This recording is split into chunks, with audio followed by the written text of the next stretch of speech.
भगवान नारायण से कहते हैं कि हे प्रभु, हमको वह उपाय बताएं जिससे देवी प्रसन्न हो जाती है। नारद जी कहते हैं, भगवान भूत भव्य से नारायण सनातन आख्यातम परमाश्चर्यम् देवीं चरितमुत्तमम्।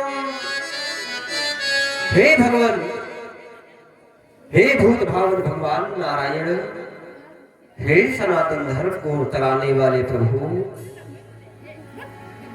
आपने जो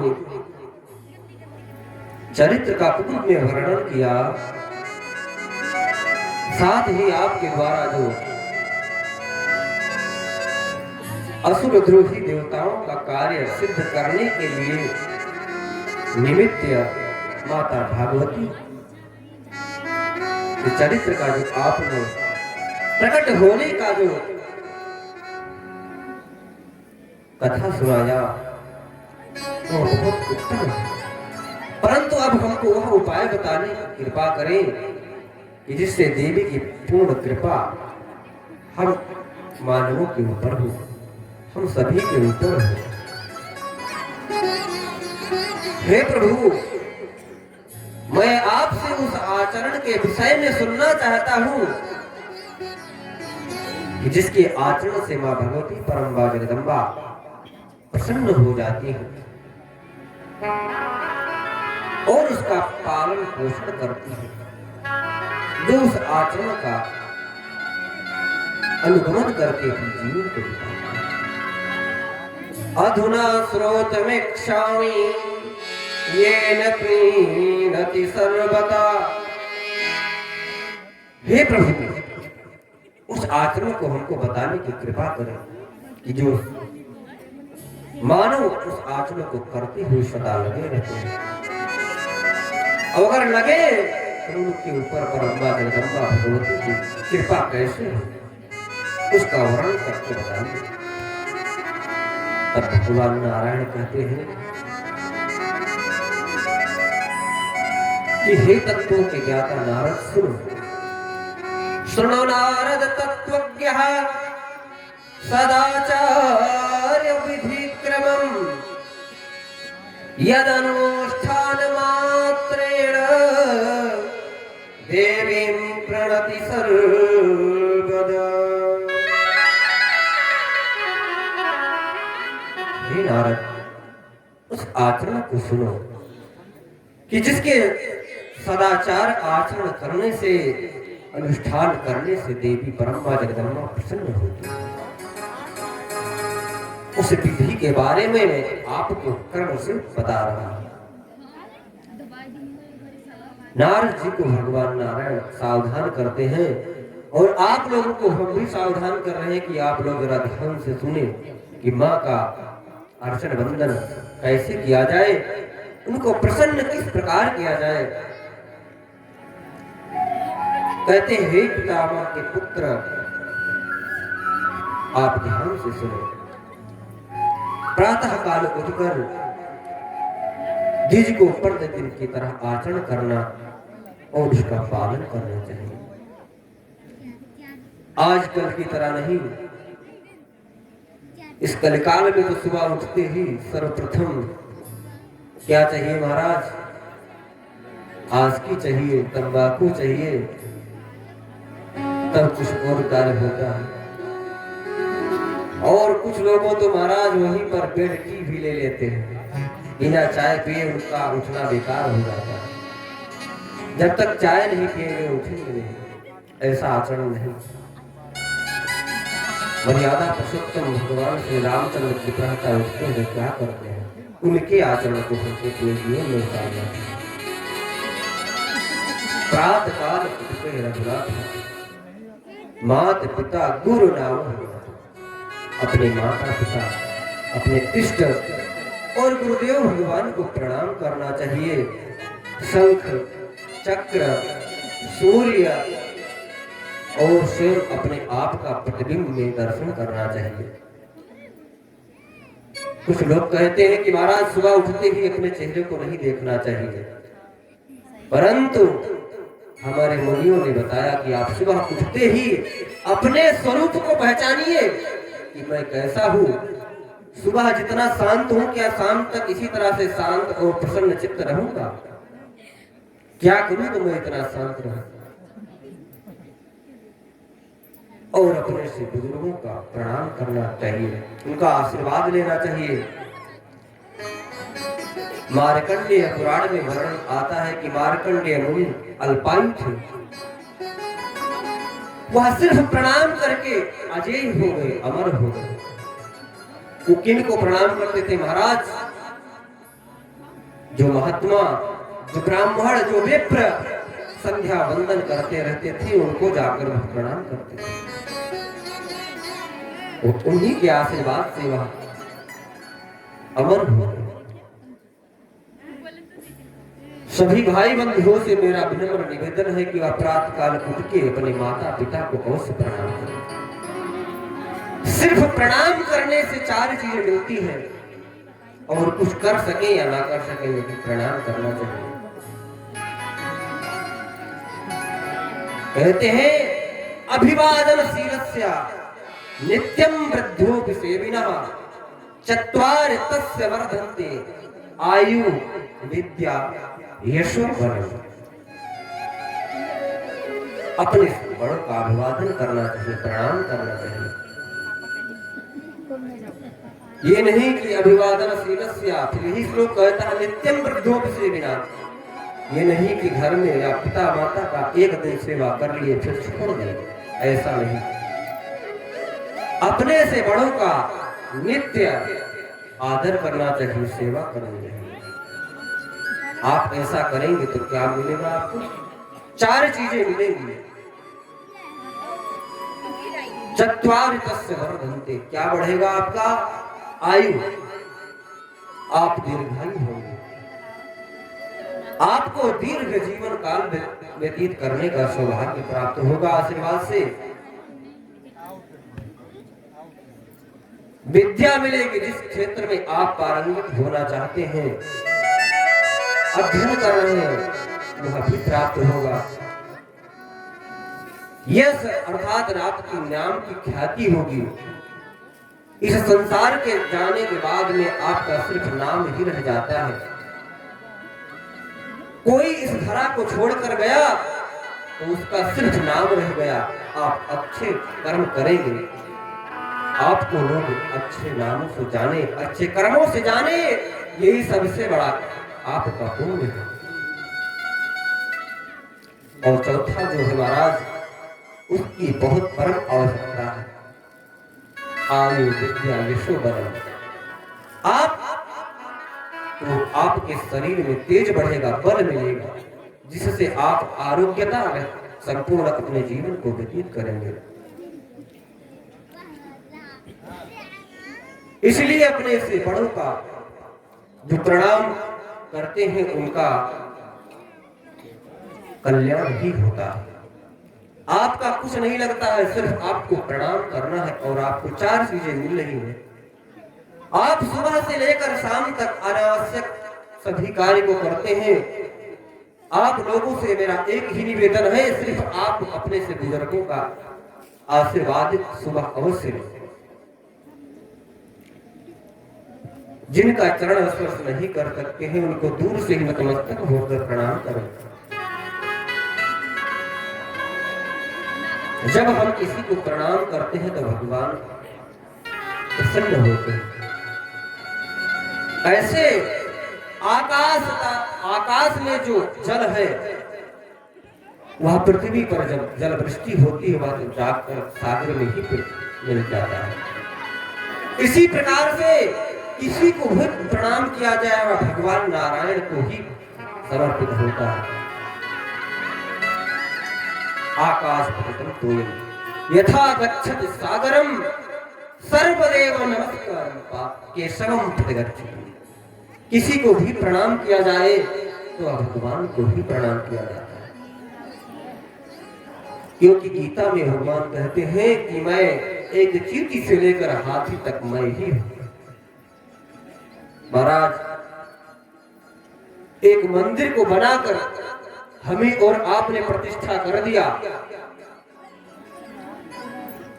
किसी विद्वान के द्वारा उसकी प्रतिष्ठा करा दी गई, उसको हम मूर्ति मानते हैं, पूजा करते हैं। लेकिन उस परमात्मा ने हम सबको बनाया है चलती फिरती मूर्तियों को, उनको हम कष्ट देंगे तो परमात्मा किस प्रकार प्रसन्न होगा।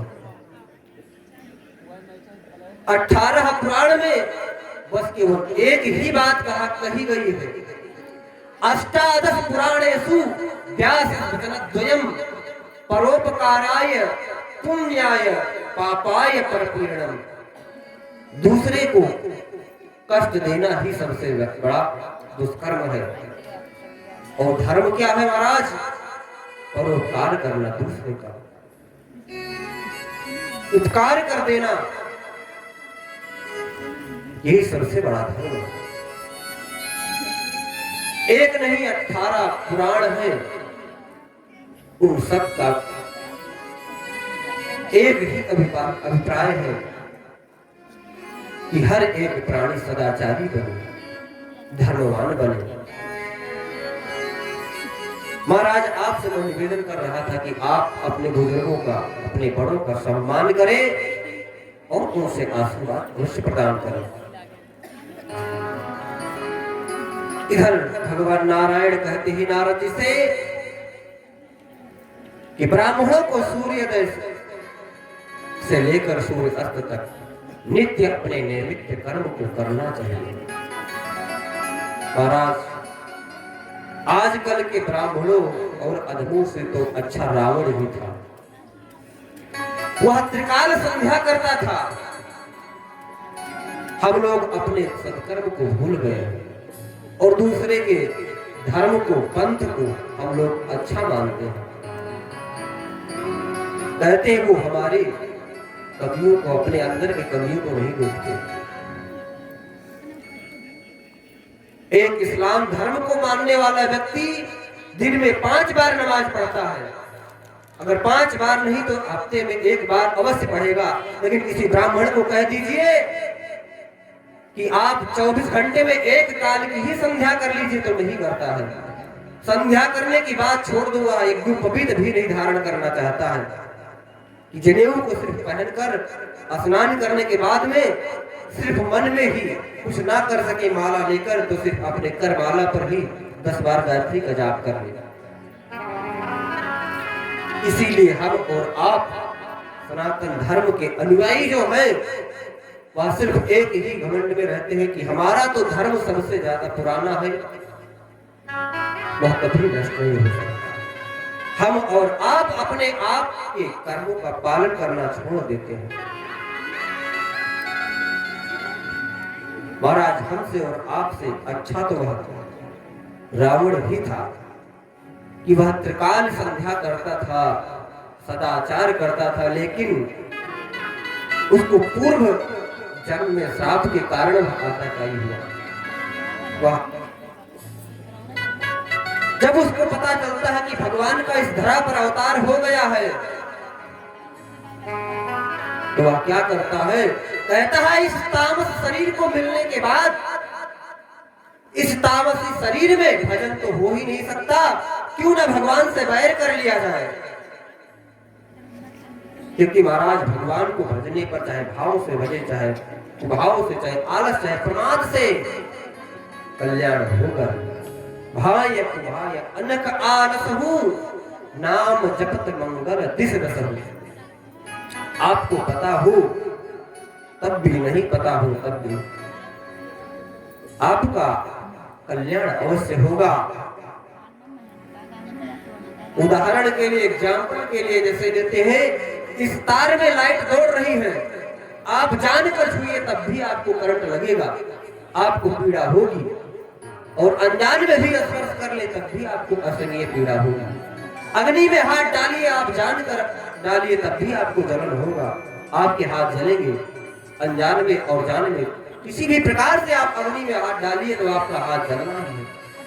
इसी प्रकार से आप कैसे भी भगवान को अगर याद करते हैं तो आपका कल्याण अवश्य होगा। कहते हैं कि आत्मनस्य सहायार्थम पिता माता न तिष्ठति न पुत्रदारा न ज्ञातिर् मतिष्ठित केवलम। पिता माता पुत्र पत्नी बधू बांधव कोई भी परलोक में आत्मा के सहायार्थ उपस्थित नहीं होते। उस समय सिर्फ केवल धर्म साथ जाता है। ज्ञात धर्म तिष्ठति केवलम, केवल धर्म कर्म किया हुआ आपके कल्याण का कारण बनता है। आप उस धर्म के कारण अंधकार को पार करते हैं। आचार्य ही प्रमुख धर्म है, ऐसा श्रुति और स्मृतियों में कहा गया है। क्या? आचार्य प्रथमो धर्मः, सर्वप्रथम अपने आचरण को करते हुए आगे बढ़ना सबसे उत्तम धर्म यही है। सदाचरण करना ही सबसे बड़ा धर्म है। हम कुछ ना कुछ कर्म तो करते ही हैं, क्यों ना हम शास्त्र सम्मत ही कर्म करें। जैसे कि हम भोजन करते हैं तो भोजन तो करना है ही हमको, लेकिन हम प्रभु को निवेदित करके मन में भगवान को धन्यवाद देकर जब भोजन को करते हैं तो उनका स्मरण करते हुए हम जब रसपान करते हैं तो हमारे एक एक अंग को तुष्टि पुष्टि और संतुष्टि मिलती है और मन प्रसन्न होता है। मानस में बाबा गोस्वामी तुलसीदास कहते हैं कि तुम्हें निवेदित भोजन करहि प्रभु प्रसाद पट कुशल। हे प्रभु, जो आपको निवेदित करके भोजन करता है, आपको अर्पण करके जो कुछ खाता पीता है वह प्रसाद स्वरूप हो जाता है। क्योंकि इस संसार में कोई ऐसी वस्तु नहीं है कि जिसका सृजन किया गया उसमें दोष ना हो। हर एक वस्तु में दोष है। वह वस्तु जब भगवान को निवेदित कर दी जाती है तो उसका दोष संपूर्ण नष्ट हो जाता है।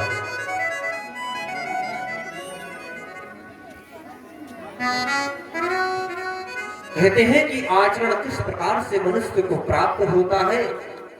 आचरण लभ्यते चायुराचारभ्यते प्रजा आचार दन्नमक्षम्योच्चारो हन्ति पादकम्। सदाचरण करने से हमको लंबी आयु प्राप्त होती है। आचार से विचार से जीवन किया हुआ हमारे सभी पाप को नष्ट कर देता है। कहते हैं जिस प्रकार से मोह से भ्रमित चित्त वाले जो हो जाते हैं वह कैसे अज्ञानांध ज्ञानम तु मोहितेर भ्रमित्वात्मना धर्मरूपो महादीपो मुक्ति मार्ग प्रदर्शकः।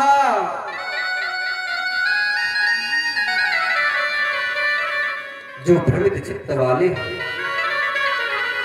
अज्ञान के अंधकार में भटकने वाले हैं, यह आचरण धर्म रूपी महान दीपक के समान उसकी मुक्ति का मार्ग दिखाता है।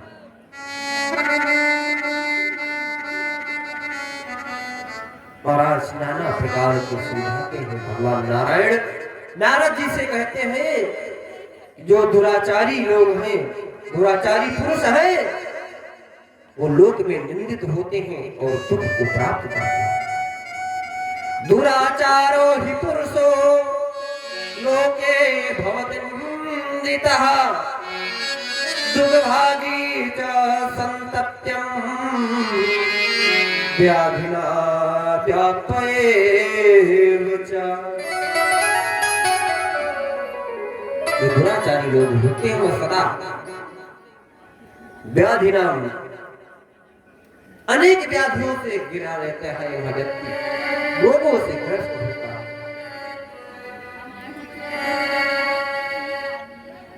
कहते हैं जो अर्थ तथा काम धर्म को रहित मानकर जानकर उसका त्याग कर देता है, साथ ही लोक विरुद्ध धर्म की जो छोड़ देता है, उसके परिणाम सिर्फ एक ही होते हैं, दुख। वह दुखदायी हो जाता है। इस प्रकार से नारद जी से कह रहे और फिर नारद जी बीच में बोलते हैं, कहते हैं हे मुनि, हे जगदीश्वर, जो शास्त्रों का बाहुल्य है ऐसी स्थिति में कुछ भी करे, कैसे करे? अगर निश्चित किया जाए धर्म मार्ग का निर्णय करने के लिए प्रमाण है, क्या है? उस प्रमाण को आप बताने की कृपा करें। महाराज उस समय नारद जी पूछते हैं कि कोई प्रमाण ऐसा बताएं कि जिससे हमें विश्वास हो जाए। वो जानते हैं कि कलिकाल के लोग किसी धर्माचरण को जल्दी से मानने वाले नहीं हैं, इसलिए वह भगवान से तुरंत कहते हैं कोई ऐसा एक उदाहरण दीजिए, प्रमाण दीजिए जिससे हमको विश्वास हो और उस कलिकाल में मानो लोग भी विश्वास करें। तब नारायण कहते हैं हे नारद, श्रुति स्मृति दोनों नेत्र हैं, पुराणों को हृदय कहा गया है, इन तीनों में जो कहा गया है वह सब केवल एक ही है, धर्म। इसके अतिरिक्त कहीं भी कुछ नहीं है। श्रुति स्मृति उभे नेत्रे पुराणं हृदयं स्मृतम् एतत्रयोक्त्या एवं स्यात् धर्मो नान्यत्र कुत्रचित्। हे नारद, इसके सिवा अतिरिक्त कुछ नहीं है। जो इन तीनों का परस्पर विरोध हो वहां कहते हैं श्रुति को प्रमाण मानना चाहिए।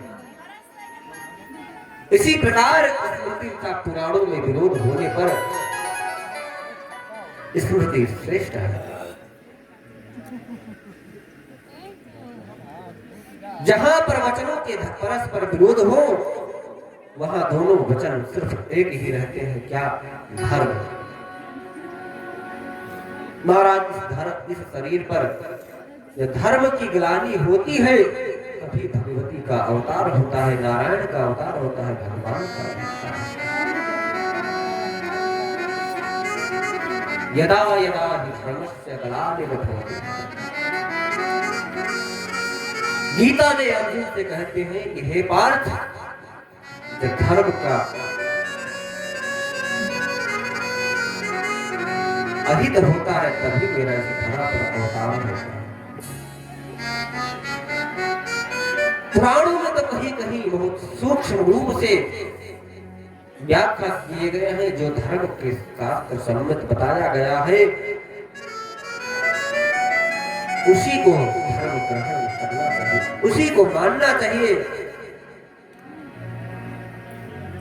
कहते हैं जो वेद प्रतिपादित धर्म को छोड़कर अन्य को प्रमाण मानकर व्यवहार करता है उसे दंडित करने के लिए यमलोक में नरक कुंड स्थित है।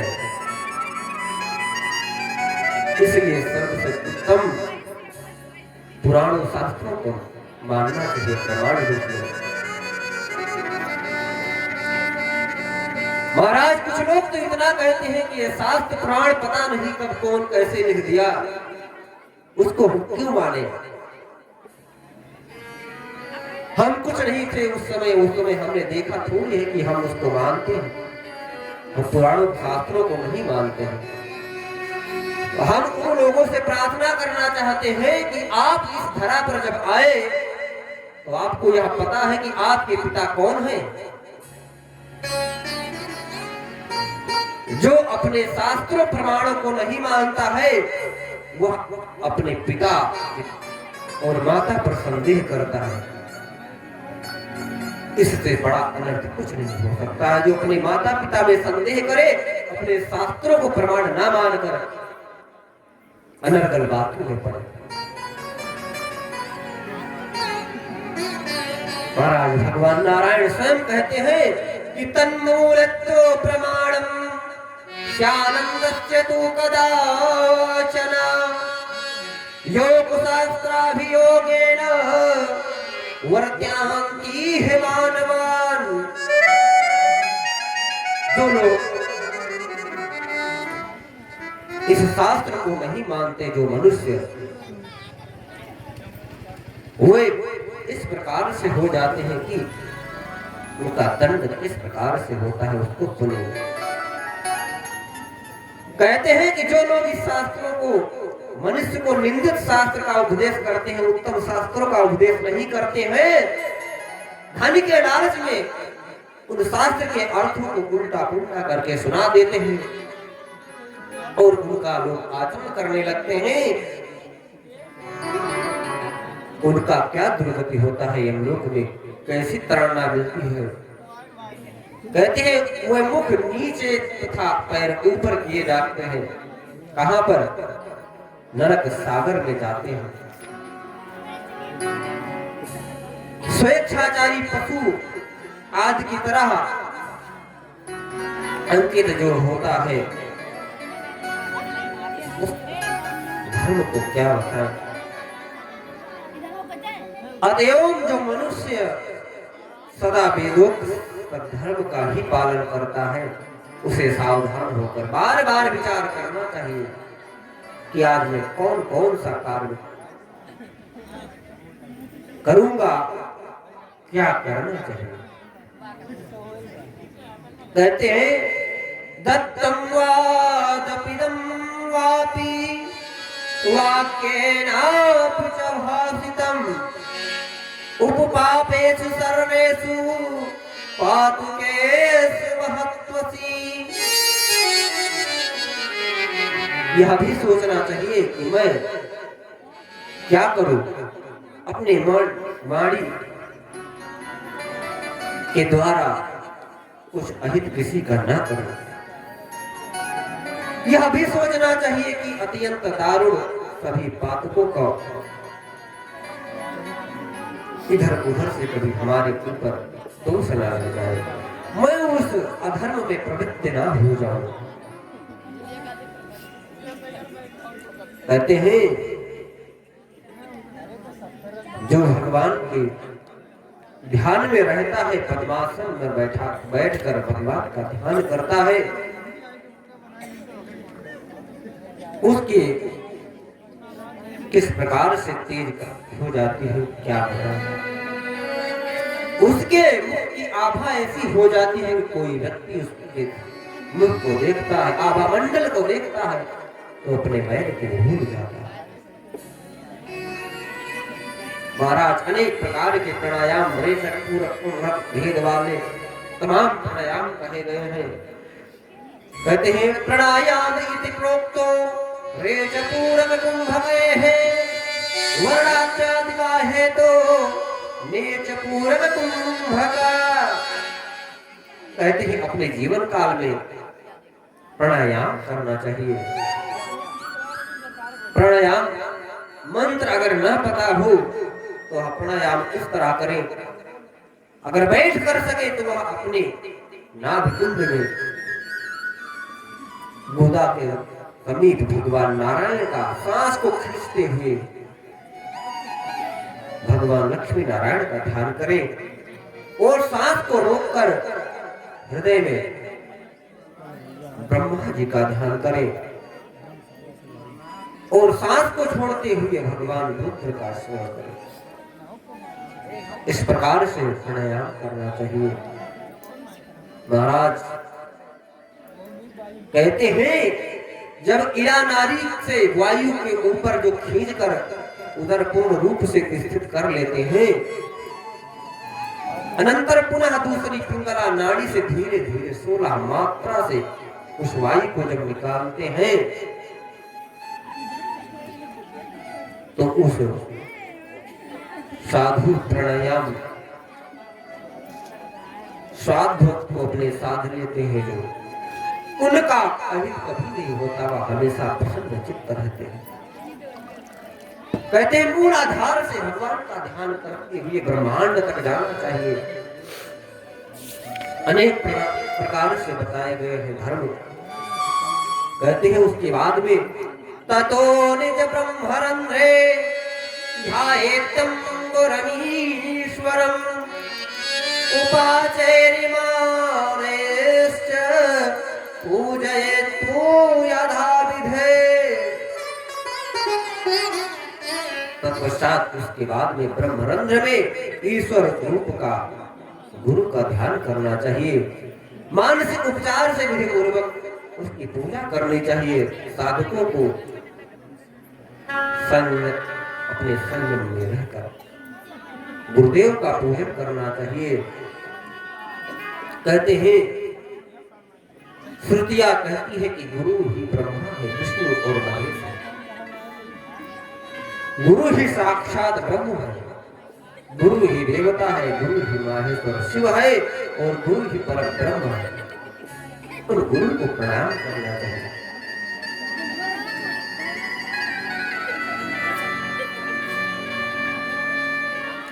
इस प्रकार से विनती करना चाहिए। बोले बांके बिहारी लाल की जय हो, बोलिए काली मैया की जय हो। महाराज कुछ लोग घर से चले आते हैं कथा श्रवण के लिए नहीं, वो यत्र तत्र अन्यत्र की बातें करते हैं। अरे कथा मंडप में आए तो सिर्फ 2 दिन कथा बचा है, उसको श्रवण करिए, बाकी जिंदगी भर तो कुछ ना कुछ करते ही रहते हैं।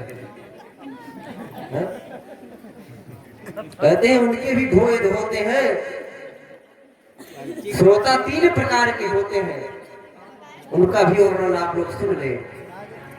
श्रोता, श्रोता और सरौता, 3 प्रकार से। बोले अम्बे मैया की। कुछ लोग तो ध्यान मग्न होकर कथा श्रवण करते हैं, लेकिन कुछ लोग पहुंचते हैं चलो महाराज जी वहां कथा कहेंगे, बहुत अन्यत्र की बातों को ना लेकर वहां पर अच्छी से नींद तो आएगी, उसको ही पूरा कर लेंगे। क्योंकि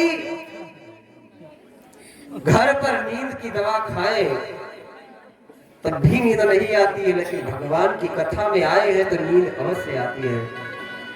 क्योंकि एक बार की बात है जब भगवान मानस गोस्वामी तुलसीदास जी के मानस में कहा गया है कि जब मर्यादा पुरुषोत्तम श्री रामचंद्र भगवान ने कुंभकर्ण का वध कर दिया तो उनकी जो पत्नी है उनका क्या नाम है पता है किसी को?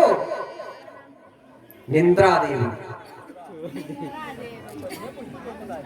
बोले निद्रा महारानी की। बोले बांके बिहारी लाल की। अब भी जय नहीं बोल रहे, कोई कह रहा है तो कोई कह रहा है जय।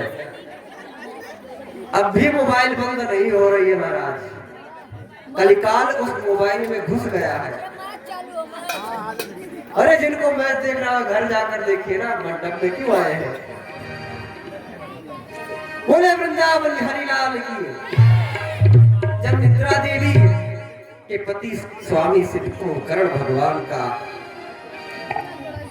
भगवान के द्वारा उनका वध हुआ तो वहां जाकर भगवान से कहती है ये बताइए आपके धाम में कौन कौन जाता है बताइए जरा।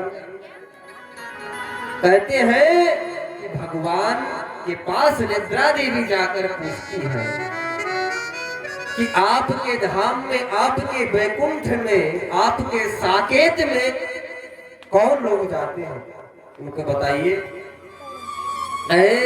तो भगवान ने क्या कहा? कहा वही लोग जाते हैं जो कथा श्रवण करते हैं, कीर्तन भजन करते हैं। अच्छा। कहे तो निद्रा देवी कहने लगी आपने हमारे स्वामी का, हमारे पति का वध कर दिया है, मार दिया है। आज से मैं प्रण लेती हूँ जो लोग कथा सुनेंगे उनके जाकर सिर पर बैठ जाऊंगा। बोले बांके बिहारी लाल की जय। और वो कथा सुन ही नहीं पाएंगे तो वो स्वर्ग कैसे जाएंगे? तो महाराज भगवान ने क्या कहा कि हम भी कुछ उपाय उसका बताएंगे। क्या? कहते हैं कि हम भी जयकारा बीच में लगवा दिया करेंगे कि जिससे निद्रा देवी दूर रहे। इसलिए जोर से जयकारा लगाइए, बोले हनुमान जी महाराज की। महाराज जब जयकारा लगता है तो जो सोते रहते हैं वो जाग जाते हैं। और श्रोता के बाद में महाराज श्रोता के बाद में वर्णन करेंगे, पहले सरौता की बात कर लेते हैं।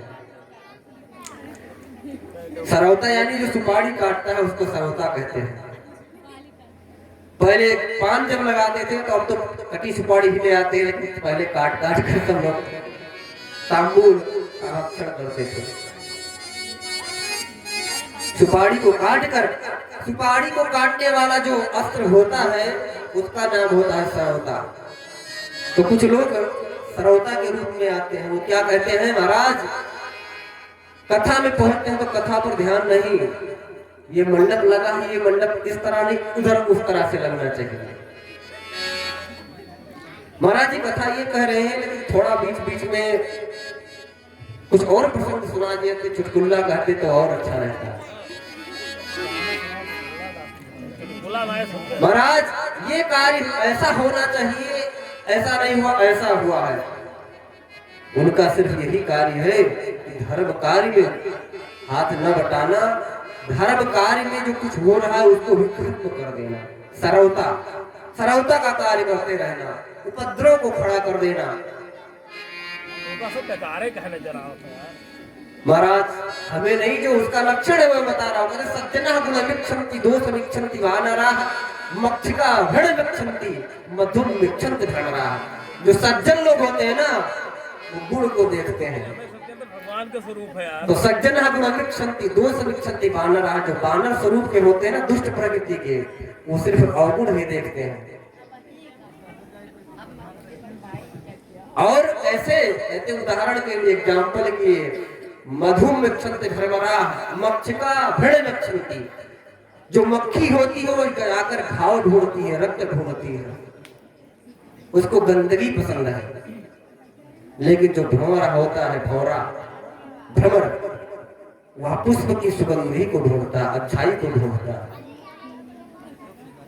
महाराज जिसके अंदर अच्छाई होगी वह अच्छा ही देखता है, जिसके अंदर बुरा होगा वह बुरा ही देखता है। क्योंकि दो ही नेत्र हैं, एक अच्छाई एक बुराई देखने के लिए। अगर आप अच्छाई का चश्मा लगा ले तो सबके अंदर अच्छा ही दिखेगा, और बुराई का चश्मा लगा ले तो सब कुछ बुरा ही दिखता है। बोलिए बाके बिहारी लाल की। हमारा जो तीसरे हैं वो होते हैं श्रोता। कथा को श्रवण करते हैं, अपने हृदय में कुछ न कुछ उसको धारण करके जाते हैं, वो सबसे उत्तम है। तो कहते हैं इनमें सबसे उत्तम कौन है महाराज? कहते हैं सबसे उत्तम तो श्रोता है, फिर उसके बाद में कौन? कहते हैं उसके बाद में श्रोता है, और फिर उसके बाद में कहते हैं सरौता है। जो काटने का कार्य करते हैं वो सबसे ज्यादा बेकार होते हैं। तो आप लोग तो समझ ही गए होंगे कौन कौन से यहाँ सरौता है, कौन श्रोता है और कौन सोता है। तो फिर पूछते हैं लोग कि महाराज जो सोते रहते हैं उनके लिए क्यों आप अच्छा बता रहे हैं? तो महाराज किसी सुनकर ने क्यों अच्छा उदाहरण दिया। अरे कहते हैं कि घर में सोने से अच्छा तो यह है कि जब वह पंडाल में पहुंचता है, जयकारा लगता है, तो कम से कम जागता है, कुछ क्षण भगवान के नाम का कीर्तन करता है, सुनता है। घर में सोने से अच्छा तो यही सोना है। लेकिन महाराज जो सरौता होते हैं वो सबसे खतरनाक होते हैं। बोले बाके बिहारी लाल की। महाराज हम निवेदन कुछ और कर रहे थे, लेकिन हम कहीं और चले गए। तो महाराज मैं आप लोगों से निवेदन करता हूँ कि अपने अपने धर्म को करना चाहिए, अपने अपने कर्म को निभाना चाहिए, क्योंकि अपने धर्म में रहना ही सबसे उत्तम बात है। निज धर्म पर चलना सिखाती हमें रामायण। हमें भगवान की चर्चा और कथा सिर्फ अपने सत्कर्म पर चलना सिखाती है। महाराज अब अपनी वाणी को यही विश्राम देकर फिर पुनः कथा कल अपने समय से प्रारंभ होगी, क्योंकि समय सीमा को देखते हुए अब बहुत विलंब हो जाए। ऐसा न करते हुए हम लोग भगवान का स्मरण करते हुए कथा को विश्राम देंगे। बोले बांके बिहारी लाल की जयकारा तो बढ़िया तो लगाइए खूब तेज। बोले हनुमान जी महाराज की। महाराज आप अभी नहीं बोल रहे हैं। बोलिए काली मैया की। खा पी कर आए फिर भी बोल रहे हैं। बोले अनंत बलवंत श्री हनुमंत लाल की। बोले बांके बिहारी लाल की।